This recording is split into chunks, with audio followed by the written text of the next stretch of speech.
DORA, as you all obviously know, is Digital Operational Resilience Act. So it's focused on the resilience of the IT systems.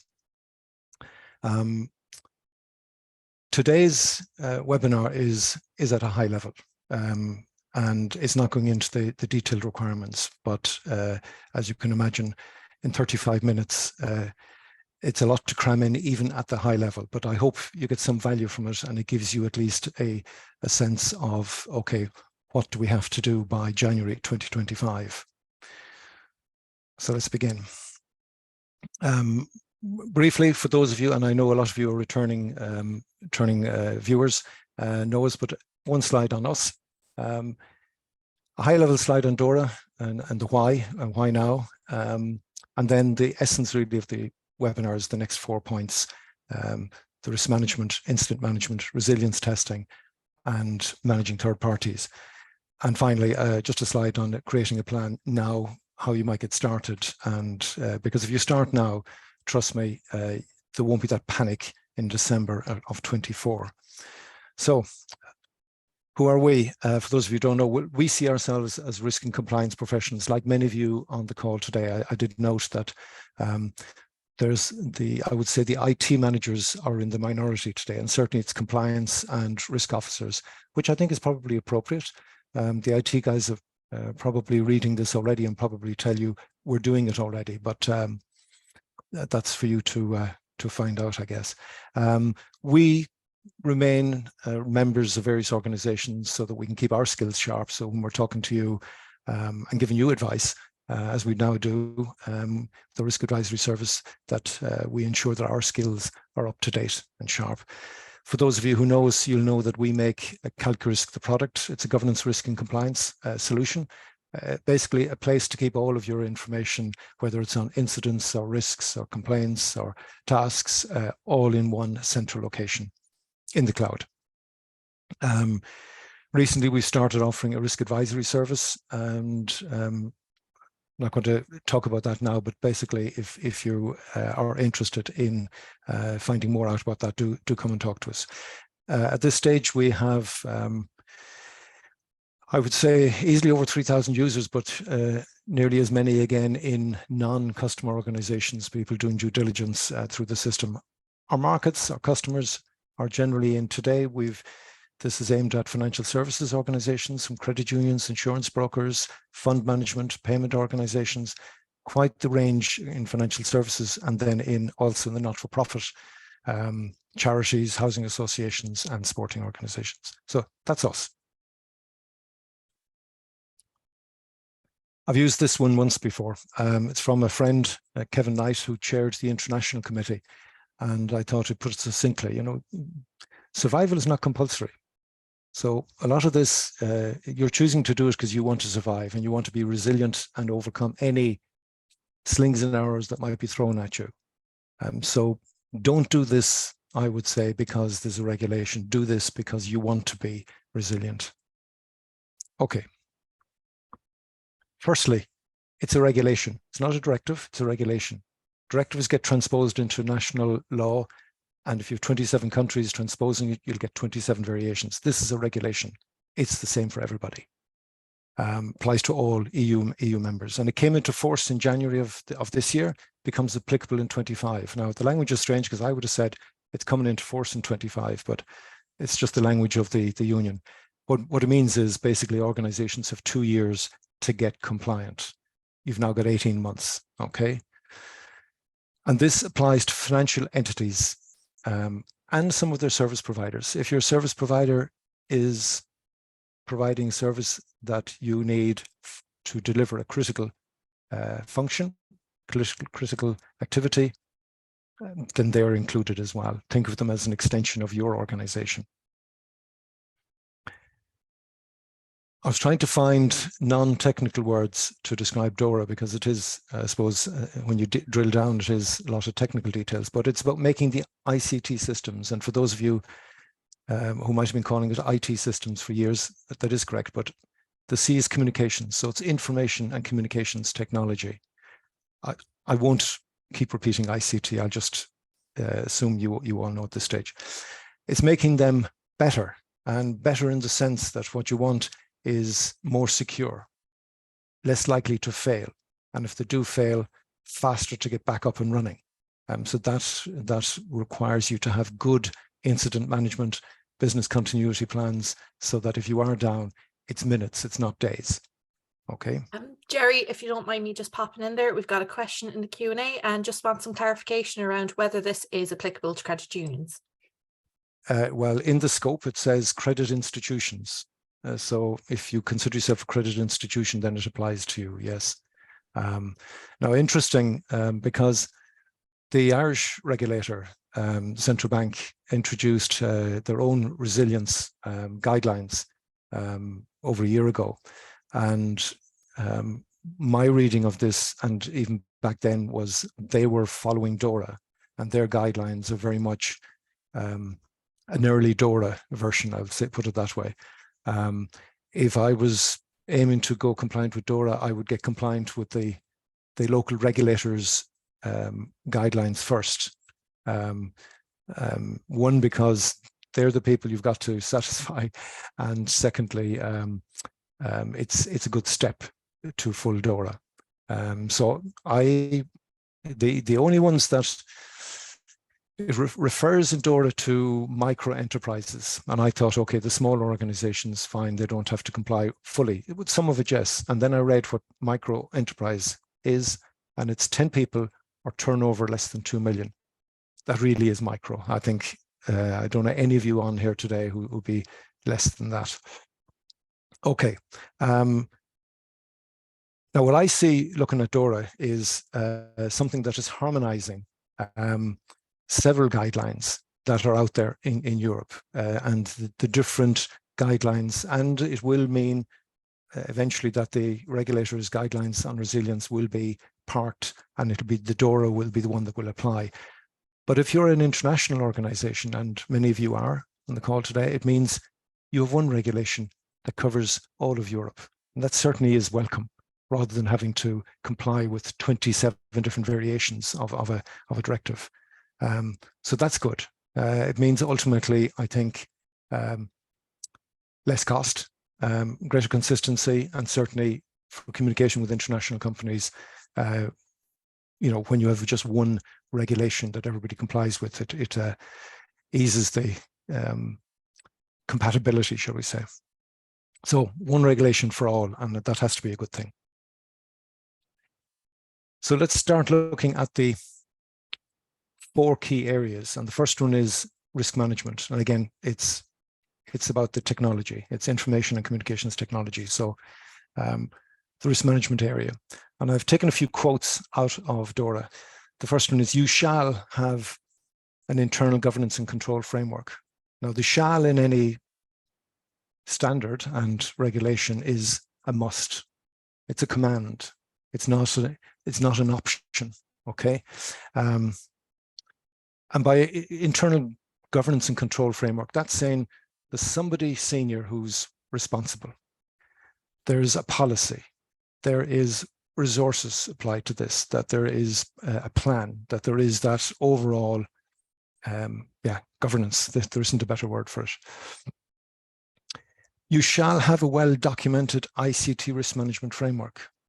Again, and documented is the key thing here. That and what is a framework? And I thought it would be helpful maybe to expand on what framework is in risk management framework terms and for technology. Strategies, policies, procedures, protocols, tools. One, something that you review annually and you're continuously trying to improve. This is the framework. This is the arrangements really for managing the ICT risk. They specifically say you need to assign responsibility to a control function. And that is, for those of you, I'm sure all of you probably know the phrase control function, but it's somebody at senior level who has the authority to make decisions. So that's where this is being pitched, right? It's no excuses. It's top table stuff, right? And they add that it's subject to internal audit by auditors. And does one need to say this, that they have to have the skills and knowledge and independence to be able to do the audit? They say it more than once in DORA that basically the auditors have to be, I would say, IT literate, okay? Because they do have to drill deep, as you will see. So let's talk about risk management strategy from a technology point of view. And I think this is key, and I've seen this more than once, that you have to explain how the framework, your IT or ICT risk management framework, supports the organization's strategy and objectives. They shouldn't be two separate documents. They should be certainly aligned. And to do anything else, I think would be dysfunctional in any organization, regulation or not. IT should follow what the business wants. IT should enable what the business say, this is the strategy and the direction we want to go. Now IT help us, to get to those goals. Again, a lot of this stuff, guys, is not new for you. I will try and emphasize where I think they've gone a bit deeper and requiring more. But I mean, you've known for years, you've got to have a risk appetite, risk tolerance for these risks. What will you accept? What will you not accept? What level of uptime do you require? I like to express the appetite that way, that we want the systems up 99% during working hours. Nobody, to say we've no appetite for IT outages doesn't communicate anything. Nobody has. But what will you tolerate, I guess? You need to set out your information security objectives, spell out what it is you want to achieve, at what level do you want to be at, and how are you going to measure it, your key performance indicators. Now, I think increasingly I see more and more people measuring the key risk indicators, which are, it's like a trend line. If you've got, if you're counting incidents and you had 10 incidents in January and 20 in February and 30 in March, that's telling you something. You'll have risk indicators in your own business. If you're a credit union, you'll have your PERLS ratios. You'll have different organizations will already have different metrics, but have some in IT as well. The language I'm using here is coming directly from the Act. So when I say articulate, you need to assess where you are today and be able to articulate what, if any, changes are required to your current architecture, technology, and infrastructure to get DORA compliant. Think of it. So you have to understand the gaps to be able to articulate what changes are required. You need to get to that point soon, I would argue. You need to be able to outline, and again, think of the regulator coming visiting, you need to be able to outline what's in place to protect your assets, and we'll talk about assets in a moment, to detect incidents. That's a difficult one because the methods being used to infiltrate our systems are very sophisticated and well hidden. And then how are you going to mitigate their impact if you do have incidents? And you need to be able to, this is an interesting one, you need to be able to demonstrate the effectiveness of controls based on incidents reported. Now that's their language. And what that is saying to me is you need to be recording incidents, first of all. An incident can be over in 5 minutes, but it was a distributed denial of service attack that you successfully defended. That's something that the regulator wants to know. Not just the instance that caused you damage, but the instance that you fended off, if you wish, and withstood, because they want evidence that your controls are working. If you don't have that evidence, how can you convince anybody that your controls are working? Okay, so watch out for that one. This is where I see a little bit more in the requirements emerging. Resilience testing.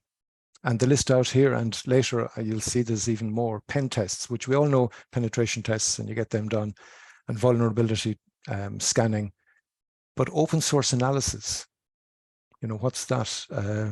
Open source analysis is if you use code from a third party, let's say, or from open source, that you need to understand exactly what that implies, if there are updates you might need, or if it's dependent on other things working. So when you get that code, that you understand exactly any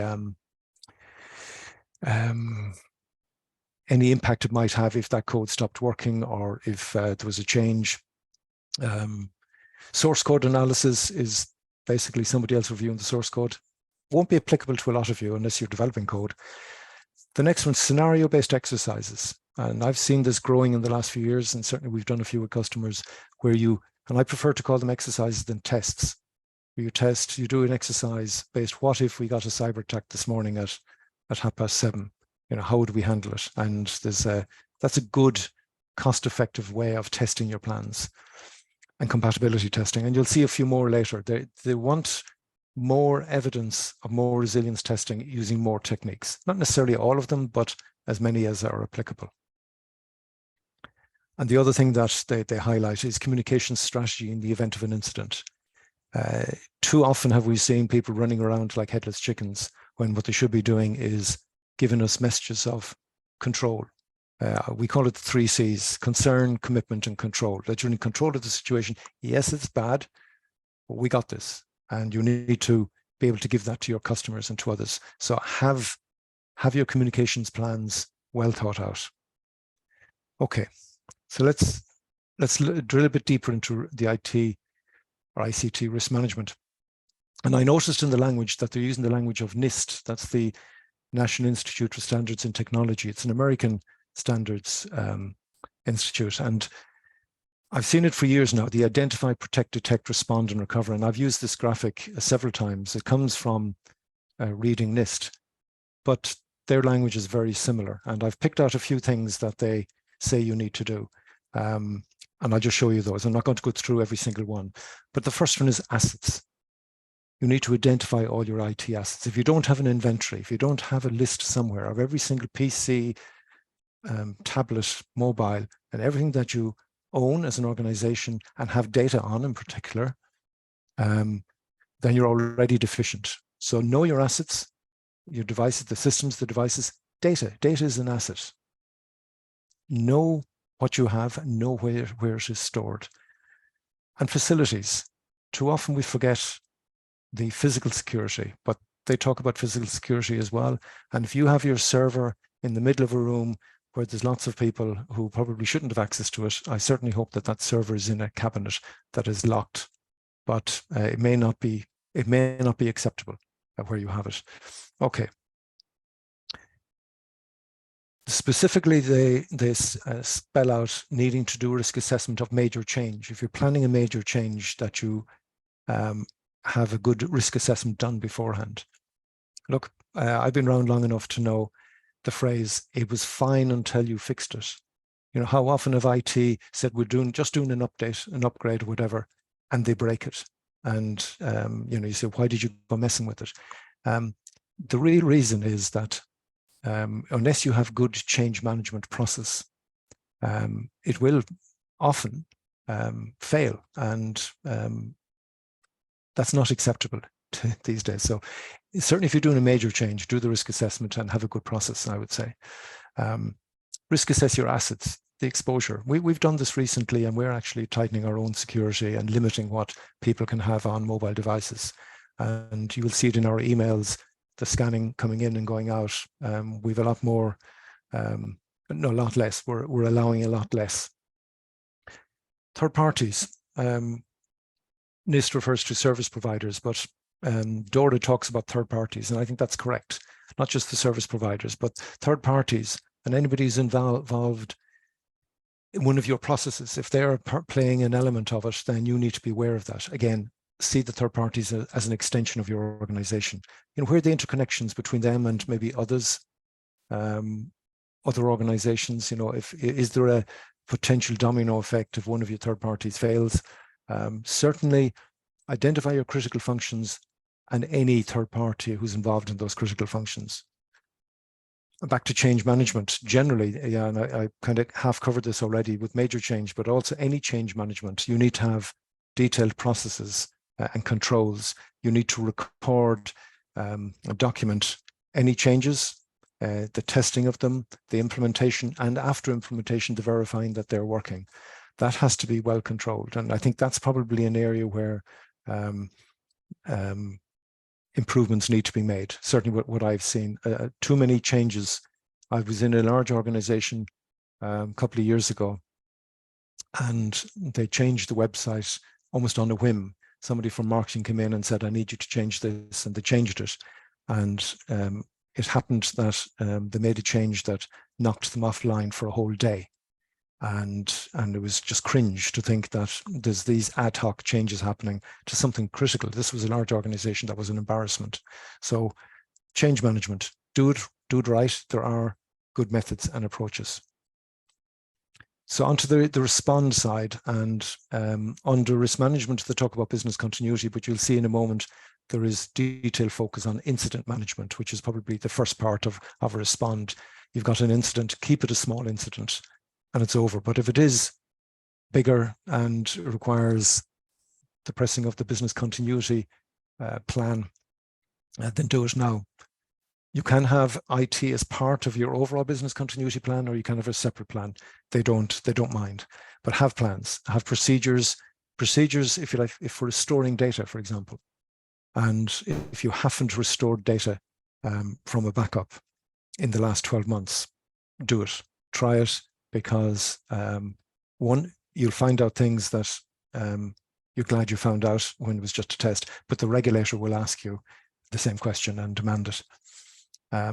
Communication, again, back to the communication, don't neglect it, think about it, think crisis and how would you handle a crisis. Everything after that, it gets easier, I guess.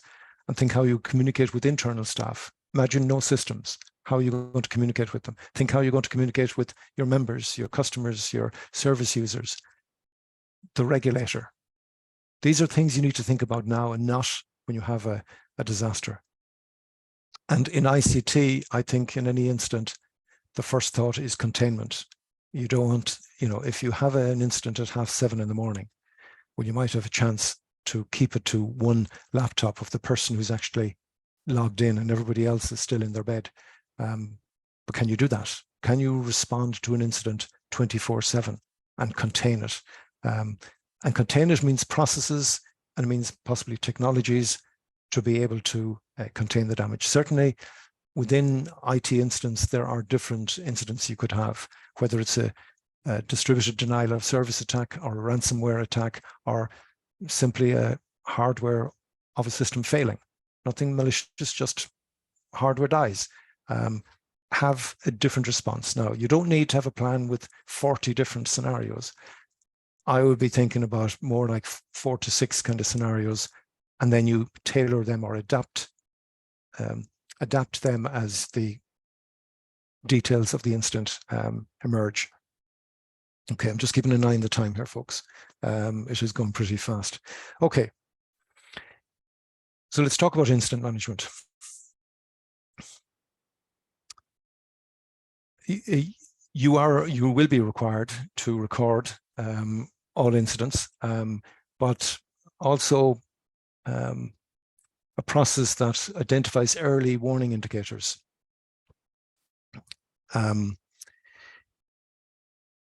Would you recognize something? Maybe if you had some early warning indicators, maybe it's there's a couple of attacks on your firewall on Monday and Tuesday, and they're growing in intensity. Would you know? Because maybe it's Thursday when they actually break down that firewall and break in. So are there things that tell you if an attack is imminent? I don't know how you write a procedure to identify. I think identify is being alert.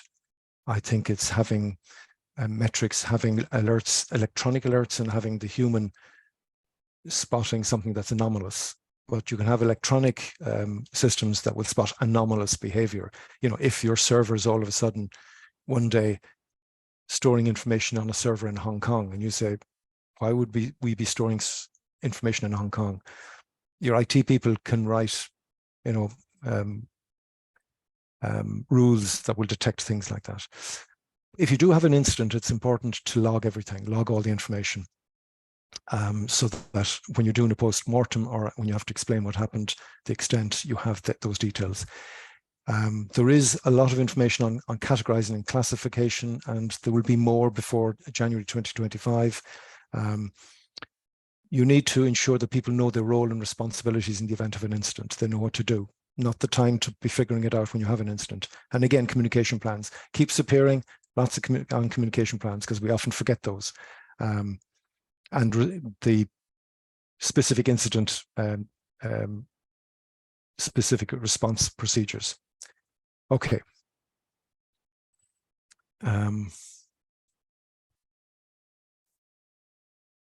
A big thing in this that I haven't seen before is the classification of ICT incidents. Certainly, there seems to be a desire by the regulator to capture more, I suppose, intelligence of what's happening.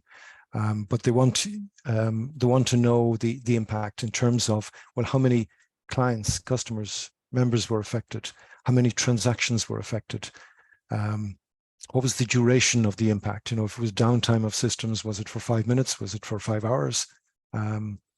The geographical spread. If you're in Ireland and you have offices in the UK and France, you know, was it just Ireland? Was it other countries? CIA, and they've extended it to CIA, confidentiality, integrity, availability, and authenticity. Now, personally, I would have thought authenticity is covered by integrity. But, you know, what has been impacted? Is it the confidentiality of information? Is it just availability? Was it a hardware failure and you didn't have systems for 2 hours? The services that were affected, were they critical or were they non-critical? And the economic impact, how much did it cost to fix? How much, you know, what was the indirect cost? Now, they're still developing the thresholds here for the criteria for thresholds, so watch this space.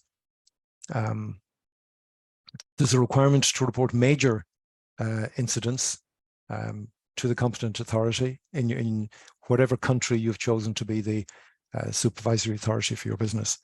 And the interesting one, the last one, is you may notify them of any significant threats. You don't have to, but if you spot something that could be of interest to your fellow, I suppose, companies, peers in the same industry, you might report it to the regulator. But that's a soft one. That's you don't have to, right? So on to testing. They're looking for a comprehensive testing program, not a once-a-year pen test. That's no longer good enough, I would say. It's using a range of tests, methodologies, practices, and tools. And I have a few. I'll show them to you in a second. I have a few here. And they're saying some of I wouldn't say all of these. There's no all in front, but some tests should certainly be taken by independent parties. Certainly, you can't have a developer testing his own code. It has to be somebody else who's totally independent. You know, you can't have anybody testing their own work. Well, they should test it, but you need somebody who's independent to also test. You need to be able to classify the incidents and actually, you know, establish procedures to classify the issues and then the remedies involved. So you have a serious incident, and it's the firewall, let's say, is not up to it. It's 5 years old, and you need the next generation. The remedy is to replace the firewall, for example. Conduct tests and applications. Yeah, at least annually conduct your tests on the systems, and I think most of you are probably doing that already. Now, something to the tools and the systems. You'll see here the list of tools. Don't have the time to go into all of these, but you'll know some of them, like vulnerability assessments. You know, have you left doors open? And when you get a pen test done, it's usually pen and vulnerability. That's the guys will try. They'll do a scan, and it's kind of scary if you knew what is possible. I think I've covered a few of these already. Source code reviews, scanning software. You can get software to sit on your server that will scan any doors left open and maybe scan any applications that aren't authorized, and they're not bad either. What the message here is, you need a variety of testing tools and methodologies. The regulator will not be happy with just one. Some of you might have heard of the term threat-led penetration testing. Now, I read their definition of it, which was about mimicking the tactics and techniques and procedures of a would-be threat actor, as they're called. I always thought threat-led penetration testing was threat intelligence-led, so that you know what kind of attacks are happening, and that's the one you test yourself for. And maybe that's implied in this as well, but you know, pick the threats that are current and most likely, and then get somebody to pretend they're an actor. And they say on live systems, I would be very, very careful about doing live systems. If you're going to do the live system, then do it outside of business hours, honestly. Again, if third parties are involved in a critical function, they have to be involved in these tests as well. They're part of your organization. Okay. And if you do find something, the regulator wants to know what you found and what your plans to fix it are. Third parties. They're part of the organization. So if they're delivering critical function, then you need to be assessing them as well and the risks that they bring with them.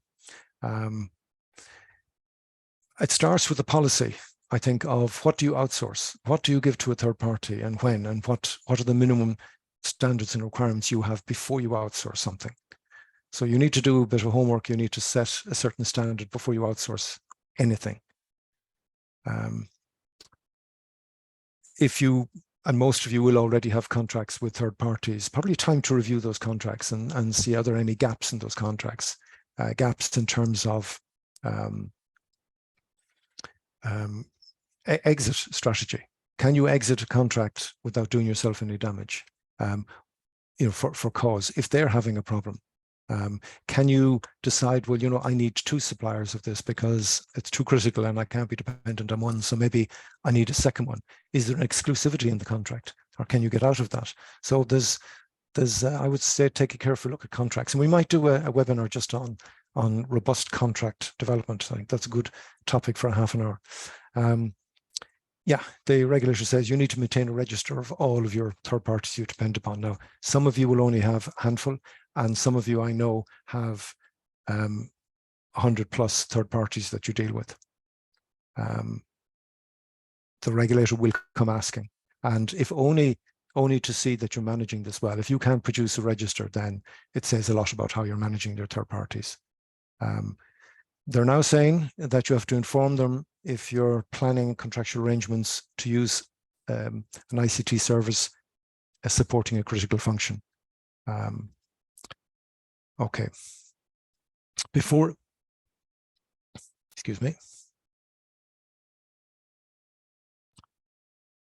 entering contractual arrangement, check that the contract is covering the service that you expect, that is not generic, that it's specifically spelling out what you're to receive.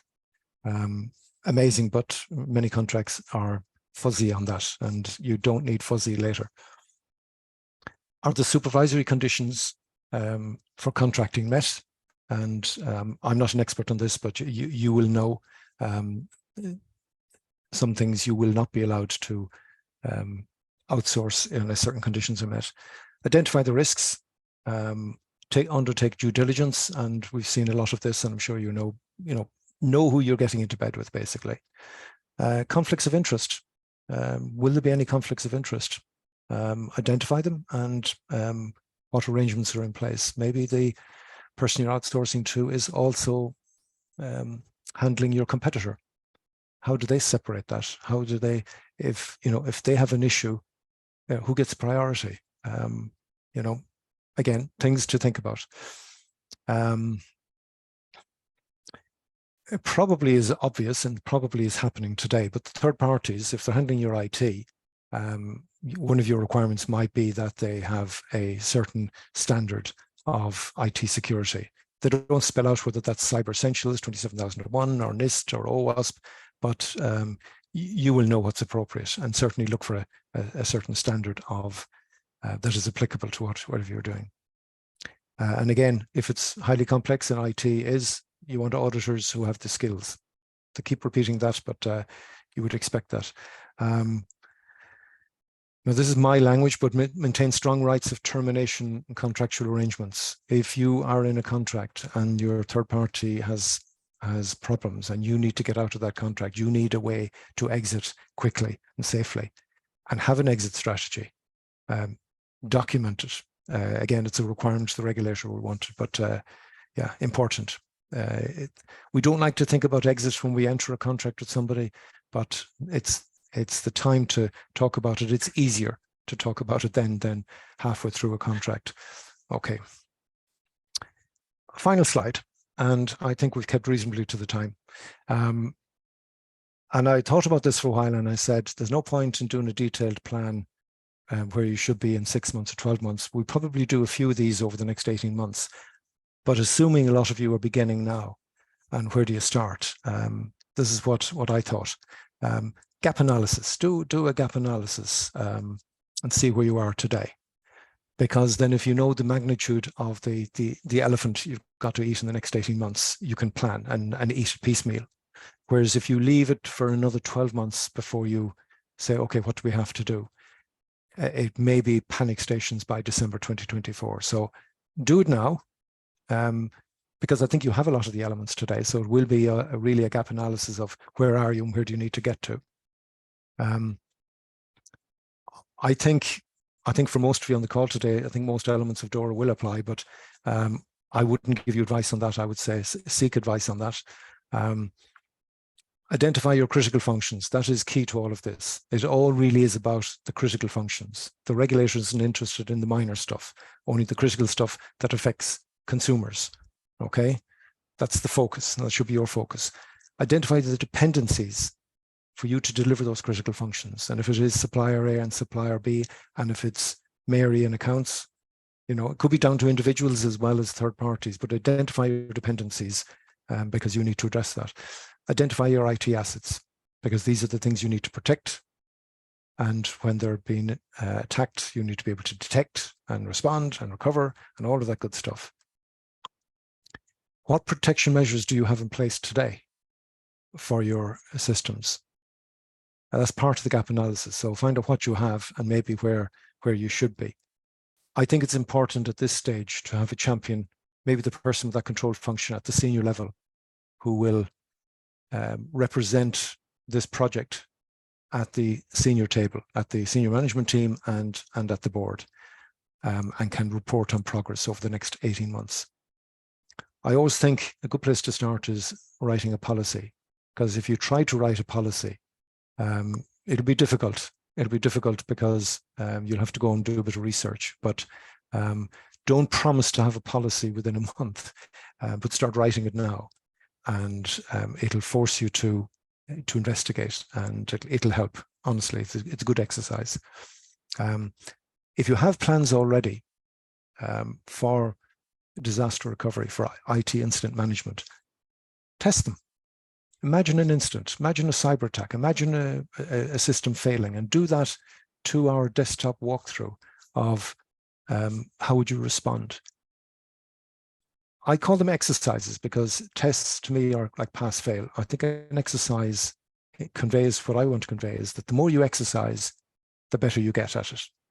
You know, an exercise will identify, and if it doesn't identify weaknesses and gaps, it probably wasn't a good exercise. I have not done an exercise yet that didn't identify at least a half a dozen things that we could do better. So exercise your plans, you will find gaps. So it's really at the moment, I think about identifying the gaps. So you realize it's not this much work, it's actually only this much. It'll be a motivator, because I think it's less than you would expect. As I said, you probably all have been working on the resilience guidelines from the regulator over the past year. So you're already on the road. Sorry, this is my final slide. Takeaways. It's a regulation, applies to all EU members. So it's the same for everybody. And if you're in multiple countries, it's the same rule everywhere. So that's welcome. I do believe you're doing a lot of this already. There's just areas where the regulator wants more. I think it's time to do the gap analysis so you know exactly what you have to do, and have time to get ready for January 2025. That is the final slide. We do plan to run probably 4-1 on each of the areas over the next 6 months. To delve a little bit deeper down to the next level of what is required. I note that most of the people on the call today are compliance and risk management type people. So we'll keep it as much as possible at a non-technical level. Because I think for you guys, when I say non-technical, it is a very technical subject, but we'll try and keep the English to be understandable. I hope it was understandable today. I hope you got something from it. It is a lot to cram into 35 minutes. But I hope it gave you at least a sense of what's coming. Now, I think we have a few questions. We do. Thank you so much, Sherry. That was very enlightening. We have some great questions and comments in the Q&A. I'm going to be picking and choosing because I think we're coming up to time, but we'll get through as many as we can, if that's okay. Okay. So the first one is from Celine. They want to know if is the standard business continuity plan and disaster recovery testing sufficient, or are we expected to go beyond this? Is the standard BCP and DORA testing.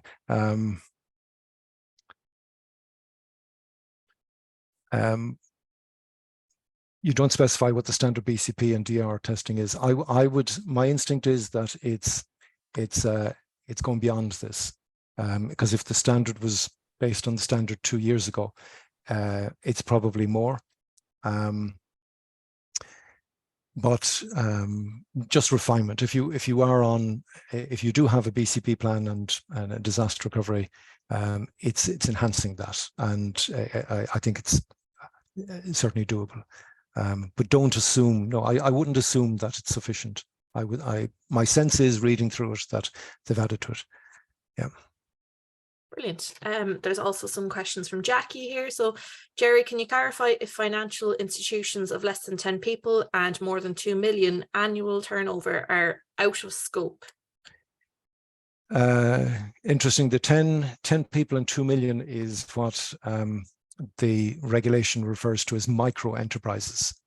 And there is a much watered down version of it, I would say. There's a lot of easements in that. So yeah, if you are that micro enterprise, it's a lot less onerous. Yeah. Perfect. Okay. And they also asked, most organizations would have business continuity plans, etc. at this stage, but is there a difference on what you are interpreting as digital in your expertise in regards to this act? Well, there is a difference, I suppose, in the sense that when it's digital, it's focusing on one aspect of it. When I think of BCP, I think of supposing you lose the building. Your IT is in the cloud somewhere and it's working fine, but the building where people normally work from is burning. You have a business continuity plan that caters for that scenario, right? We all now have business continuity plan that caters for pandemics when all of a sudden, a third or half of your people are out sick. Only, I would say, the minority of people had decent BCP plan to go to a pandemic. You would have a BCP plan piece, let's say chapter, for where the disaster is at one of your third parties. It's not your disaster, not your house, not your IT, but one of your critical suppliers. So you'll have different aspects in a BCP plan. What DORA is about is just the IT stuff. So a business continuity plan for IT stuff has to address, I always have said CIA, confidentiality, integrity, and availability. And availability is nothing malicious. It's the system is not available. And it could be that the system is not available because of hardware failure, but it could be that the system isn't available because you're connected to it via the internet and there's a big JCB outside your building and it's just gone through the fiber cable. Now, if that is a critical system and you have one cable out of your building that brings you to the system, you probably need to have backup. So I've gone away from the question, I think. Digital is your technology. It's your information and communications technology. So it's not just the box in the corner. Think communication as well. It's anything to do with voice and data as well as the information. Hopefully that answered that. Brilliant. So there's one here from Sandy. So based on your engagement with the sector, do you have any sense of whether internal auditors are upskilling on the ICT area or recruiting specialists in preparation for this becoming mandatory for internal audit? To be honest, Sandy, I don't. But I would imagine that it will be a mixture of both. I can imagine some auditors possibly have a flair for IT stuff as well and will upskill. It won't be everybody's cup of tea. So I think it's going to be a mix, but I don't really have any feeling for it yet. Yeah. There's also a question from Coleman. Lots of questions today. It's great. How will proportionality be applied by local regulators, do you think? Or can it be relied on, or will it apply in reality at all? Okay, for maybe for the benefit of those of you who mightn't have read the regulation yet, there is a clause in there on proportionality principle. But you will have heard the phrase, it has to be appropriate to the nature, scale, and complexity of the organization. Now, anytime I read that, I think that's wiggle room. That's allowing an organization to say, well, you know, we don't have a huge impact on consumers, and we only have, you know, so many customers. I think that's for you to negotiate. I would say you'd have to ask the regulator how it would be applied. I don't have any inside information on that, Conan, but I would say anytime I read it, it allows an organization to maybe seek to get a dispensation for some of the more demanding requirements. But look, I would be always aiming for the highest standard anyway. But know that I suppose the proportionality principle is always a, you know, if something's going to cost you an absolute fortune, that maybe you can delay that expense or whatever. But look, I don't really have a feeling for how it will be applied. Yeah, Mairead. Yeah. Yeah, perfect. There is just one more question that we're going to cover, I think, in the time, and that's, can you explain about exit management strategy?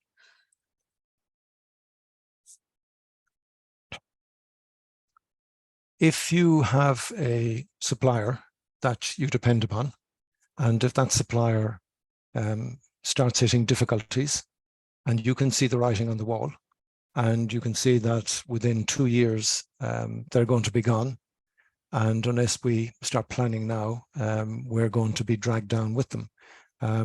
I would say an exit strategy, what I've seen from the regulator under the outsourcing guidelines, is this concept of substitutability.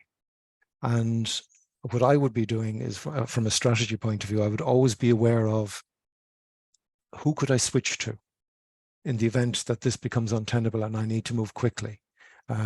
It could be, can I take it back in-house, whatever the function is, and operate it in-house while I find a third party? That would be a different strategy. If you have the skills in-house to do whatever it is you've outsourced.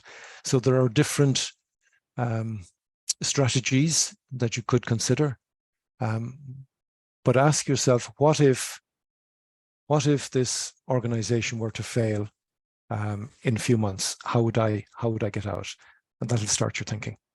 Now, I know we've gone over the time by 5 minutes, but I hope it was of value to people. I hope you got something from it, and look out for the more detailed ones over the coming months. So thank you, and thank you for the questions. Always good to get questions. Thank you.